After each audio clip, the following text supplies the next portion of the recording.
अस्सलाम वालेकुम गाइस, आज मैं बना रही हूँ चिकन रोस्ट जो कि बहुत ही मज़े का और स्पाइसी सा चटपटा से तैयार होने वाला है। आइए आपसे इसकी रेसिपी शेयर करते हैं। चिकन के पीसों को मैंने बहुत अच्छे से मसाले लगा के मैरिनेट करके रख दिया था। इसमें मैंने अब क्या किया है, मैंने इसके ऊपर सैलड भी बनाने के लिए थोड़ी सी टेस्ट के मुताबिक डाल रही हूँ, जिसमें है बंद गोभी, शिमला मिर्च, टमाटर। जो मैंने मैरिनेट करने के लिए मसाला लगाया था वो था चिकन रोस्ट मसाला, नमक, मिर्च, हल्दी, सूखा धनिया, गरम मसाला, फूड कलर और दही। इन सब चीज़ों को मैरिनेट करके मैंने छोड़ दिया था 2 से 3 घंटे, और मैंने थोड़ा सा पानी डाल के इसको गलने के लिए छोड़ दिया था।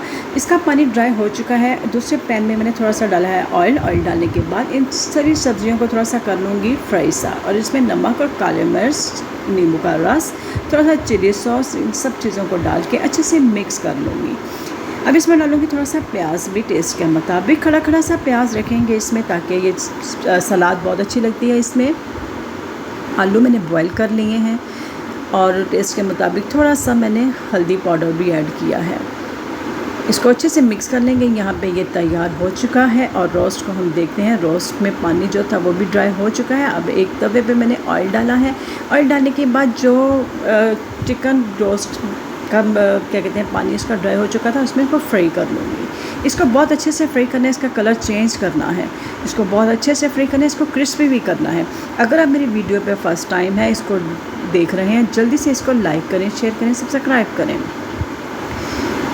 इसमें मैंने दही भी ऐड कर दिया है, और इसको थोड़ा सा ग्रेवी सा रखूँगी, ताकि इसको नान के साथ खाया जाए और मज़े से एंजॉय किया जाए। थोड़ा सा ये जूसी भी होगा। देखिए सलाद और रोस्ट कितना अच्छा लग रहा है। जब इसके ऊपर गार्निश कर देंगे तो बहुत ही ज़बरदस्त इसका टेस्ट निकलेगा।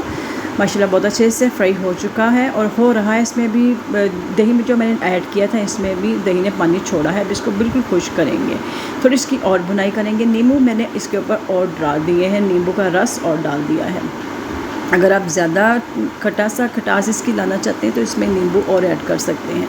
माशाल्लाह उसने ऑयल भी छोड़ना शुरू कर दिया था, और इसका दही जो डाला था, दही ने भी जो पानी छोड़ा था वो अच्छे से ड्राई हो चुका है, और चिकन रोस्ट तैयार हो चुका है। जो सलाद रेडी की थी वो भी इसके साथ ही मैंने ऐड कर दी है, और बहुत ही जूसी सा और चटपटा सा और स्पाइसी सा ये रोस्ट तैयार हो चुका है। रेसिपी अच्छी लगी तो ज़रूर कमेंट्स में मुझे बताइएगा। अल्लाह हाफ़िज़।